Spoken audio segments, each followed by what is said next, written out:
Hi guys, नमस्कार. स्वागत आहे तुमचं माझ्या न्यू व्लॉगमध्ये.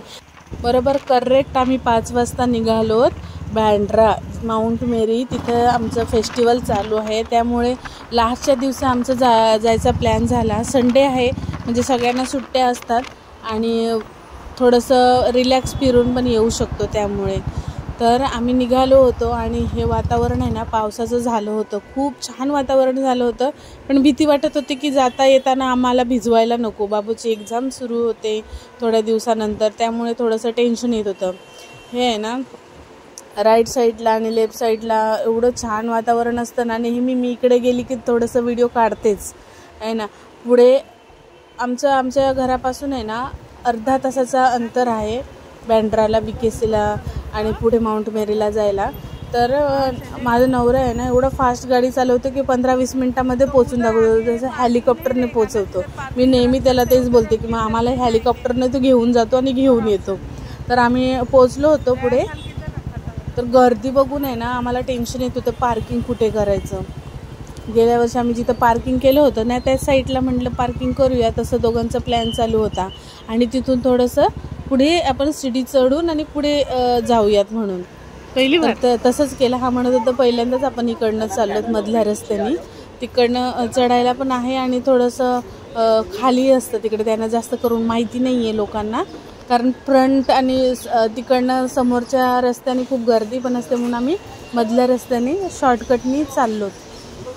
माउंट मेरी जसं नाव आहे ना त्याप्रमाणेच इथं वाटलं मला, कारण चढायला खूप शिड्या आहेत आणि थकवा आला वरती चढता चढता.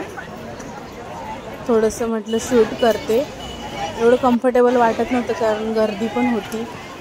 लाईन बघते तर खूप मोठी होती, कारण 2-3 गेटने लोक येत होते. खूप गर्दी होती.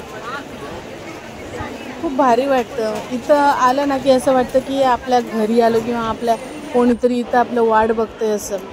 मधलं शूट आहे ना शॉर्ट व्हिडिओमध्ये केलं, कारण अलाउड नव्हतं. पहिलं जसं मी खाली उतरत होती, आता मार्केट लागलं आहे तिकडे, तर पालघरचं आमच्या जिल्ह्याचं आहे ना ते वारली पेंटिंग, आदिवासी वारली पेंटिंगचं लावलं होतं. तर ते काय मी स्किप करू शकत नव्हती, कारण असं वाटतं ना आपल्याकडचे कोणीतरी आहेत लोक, असं वाटतं. खूप भारी वाटलं ते, म्हणून मी तुम्हाला ते रेकॉर्ड थोडंसं दाखवलं आहे. पुढे गेलो तर वेगवेगळे लोणचे होते वेगवेगळ्या प्रकारचे, आणि इथं आवळा वगैरे होतं खूप छान.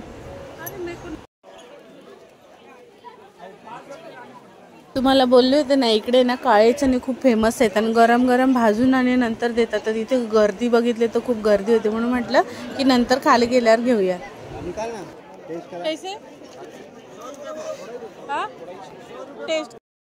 पहिले टेस्ट करून घेतलं फ्रेश आहे की नाही, आणि वाटलं चांगलं आहे म्हणून इथून 1 किलो आम्ही स्वीट्स घेतलं, म्हणजे आपल्या फॅमिलीमध्ये वाटायला असं विचार करून 1 किलो घेतलं. आणि मग तिथून आम्ही थोडं पुढे गेलो, बघत गेलो. पण खूप गर्दी होती त्यामुळे काही जास्त खरेदी वगैरे केली नाही, आणि पावसाचं पण वातावरण होतं, बघितलं होतं येताना. तर इथं मी बघत होती तर इथे आवळा आणि वेगवेगळे आंबट गोड वगैरे असं चटपटा खायला होत्या, जसे की आमसूरचे वगैरे गोळ्या बनवून देतात ना तशा प्रकारचे. लेडीजचं पण सामान खूप छान छान होतं, ब्रेसलेट आणि हेअर बेल्ट वगैरे खूप छान होतं. खरेदी करण्यासाठी सारखंच होतं, पण काय एवढं इंटरेस्ट वाटला नाही, कारण बघितलंच असेल. आम्हाला ना आणताना पण एकदम हेलिकॉप्टरवर आणलं होतं उडवत, आणि आता जायला पण खूप घाई करते, कारण पावसामध्ये भिजायला नको, कारण बाबू आहे सोबत, त्याची एक्झाम आहे जवळ, आणि प्लस आजारी वगैरे पडायला नको म्हणून.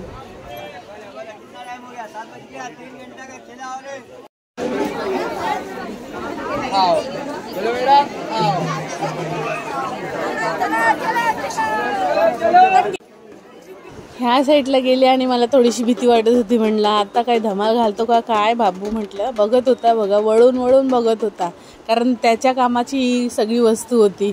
पण त्याला असं म्हणवलं होतं की पुढे जाऊन आपण A1चा तो बर्गर खाणार आहे, ज्याचा तो फेवरेटच होता बाबूचा.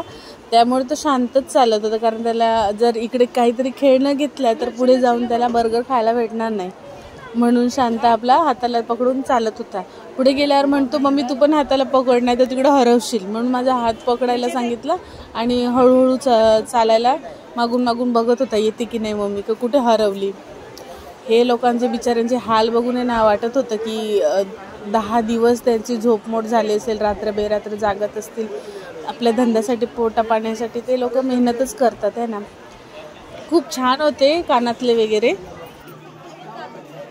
पुढे जाऊन बघितलं तर एक मुलगा आहे ना फॅन विकत होता, म्हणजे असं गरमीमध्ये नाही का आपल्याकडे पंखे बनवून असे पेपरचे वगैरे असे. म्हणून हे बघा खूप जोराजोरात ओरडून म्हणत होता की घ्या घ्या, कारण लास्ट डे आहे आणि आता थोड्या 2-3 तासानंतर त्यांचं शॉप सगळं बंद होणार होतं. त्यामुळे त्यांची घाई गडबड चालू होती. जेवढं विकलं जाईल तेवढं ते प्रयत्न करत होते, मला असं वाटत होतं. आम्ही एकदाचे गेटच्या बाहेर निघालो आणि मी म्हटलं होते की देवळात चाललो का म्हणतात, कारण इथं गेटवर मी वाचलं की मेरी बॅसिलिका माउंट मेरी देऊळ. तर हे देऊळच म्हणतात. चर्चमध्ये आम्ही लहानपणी पण देवळात चाललो असं म्हणायचं, पण नंतर थोडे मोठे झालो नंतर सगळेजण बोलायला लागले की चर्च बोलायचं, चर्चमध्ये जायचं वगैरे. तर आलो आम्ही बाहेर आणि ज्या अवतारात गेलो होतो त्या अवतारात परत रिटर्न आलो नाही. पूर्ण घाम सुटला आणि थकलो पण होतो. पुढं जाऊन आम्हाला सांगितलं होतं की बाहेर गेल्यावर आपण आईस्क्रीम खाऊया.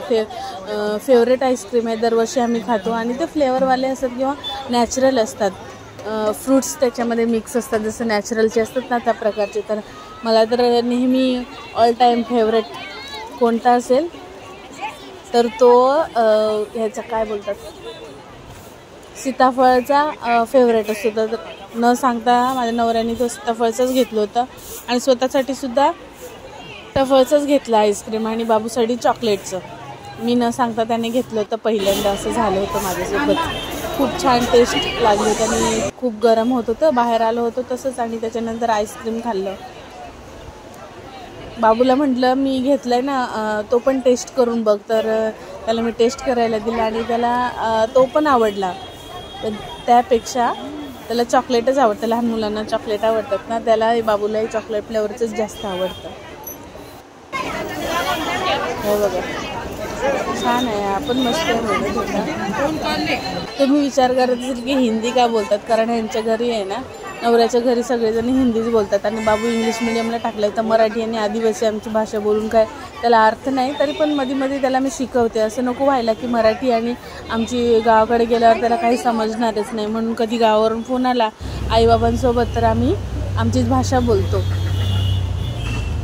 पुढे घेऊन गेला नवरा आणि मग नंतर त्याला त्याचा फेवरेटवाला बर्गर A1चा बँड्राचा बर्गर खावडला. त्याची रिॲक्शन बघा तुम्ही. हो अच्छे छान आहे म्हणतो, एकदम मस्त टेस्टी. खाल्लं आणि पटापट निघालो. परत असं वाटत होतं की जाता जाता आम्हाला पावसाने भिजवायला नको. जाताना खूप छान वाटत होतं, कारण 7-7:30 वाजले होते आम्हाला येताना. खूप थकलो होतो, कारण चालायचं जास्त होतं. वरती ते चढणं, परत मार्केटमध्ये फिरणं, परत जिथं आम्ही पार्किंग केलं होतं तिथपर्यंत आम्ही चालत आलो. त्यामुळे मग पावसाने भिजायला नको म्हणून आम्ही पटापट घरी निघून आलो. आणि आम्हाला नेलं पण हेलिकॉप्टरमध्ये आणि आणलं पण हेलिकॉप्टरमध्ये. लगेच घरी पोचवलं त्याने. तर तुम्हाला हा व्हिडिओ कसा वाटला, जर थोडा जरी आवडला असेल तर लाईक करा, सबस्क्राईब करा आणि शेअर करा. आजचा व्हिडिओ इथंच थांबवते. भेटूयात नेक्स्ट व्हिडिओमध्ये. Bye bye, take care.